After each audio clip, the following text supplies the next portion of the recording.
Chancellor, Mr. Robert Bermudez, Vice Chancellor, Professor Sir Hilary Beckles, Chair, Campus Council, Ms. Sharon Christopher, Pro Vice Chancellor and Campus Principal, Professor Brian Copeland, honorary graduates, university executives, and other members of staff, fellow graduates, and distinguished guests, good afternoon.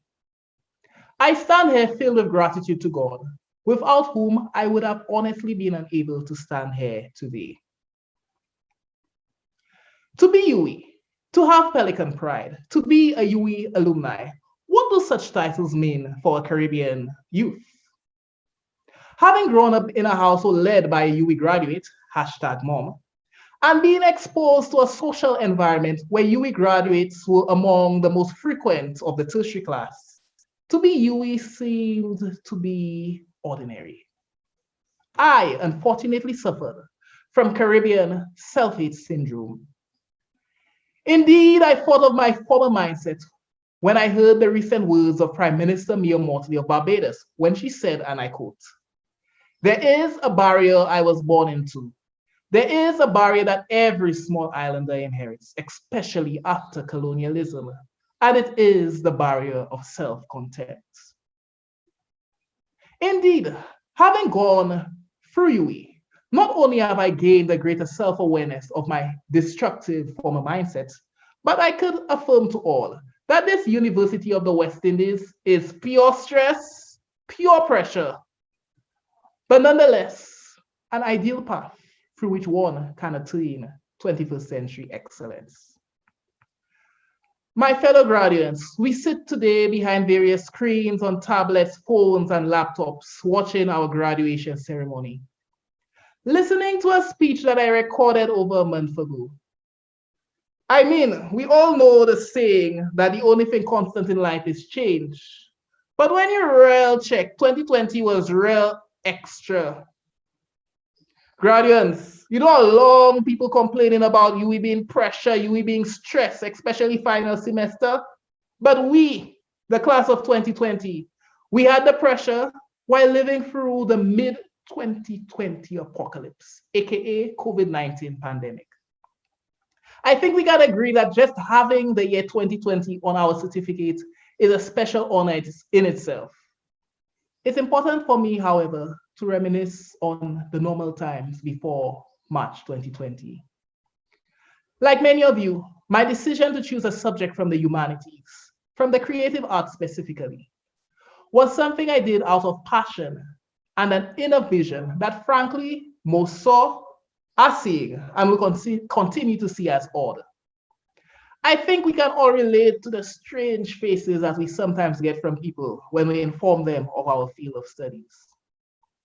You see, for me, 50% of the challenge of the degree was the actual degree. The other half was developing the inner confidence to always remember the value of the degree in building our 21st century Caribbean civilization. I recall being completely surprised that I had arrived in Trinidad from St. Lucia to start my degree on the 28th of August, 2017. Truth be told, prior to that, I had begun to believe that my dreams of pursuing an undergrad degree in music wasn't going to take place. I recall spending years vainly applying to schools outside the region, hoping for a scholarship due to the high cost.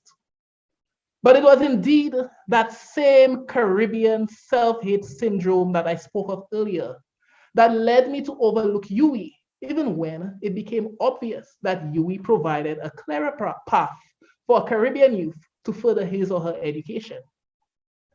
I thought I had settled for UE, while in reality, I had taken a premier option.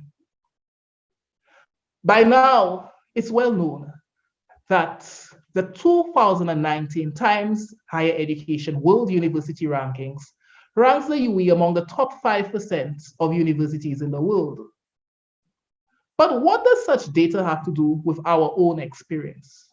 You see, to be UE is to have affordable access to a premier higher education institution through numerous grants and scholarships like the UE Open Scholarship, of which I was a recipient.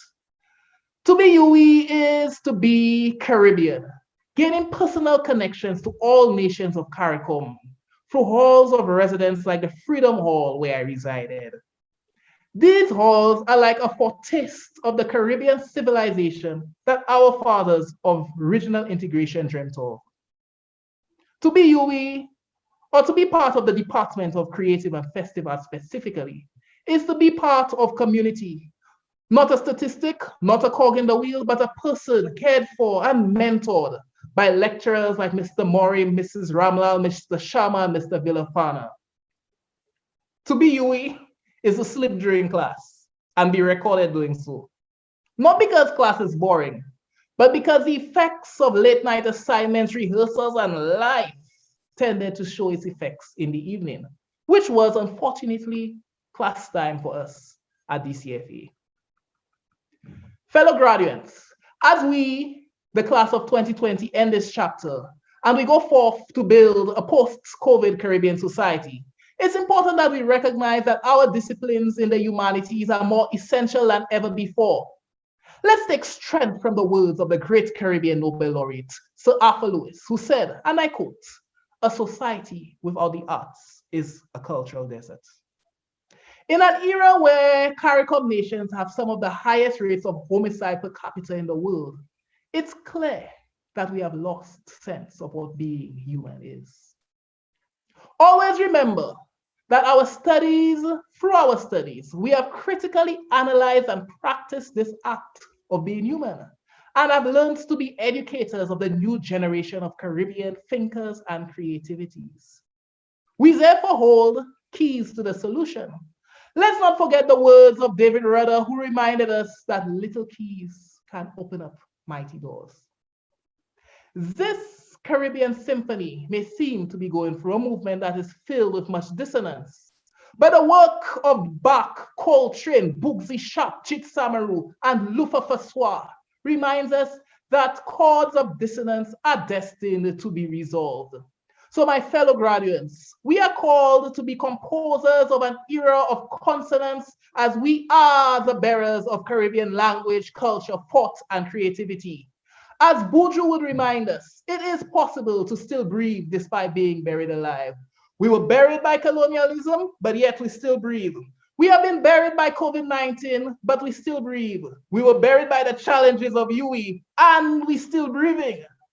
You see, we are the light rising from the west. Let's be proud bearers of that light.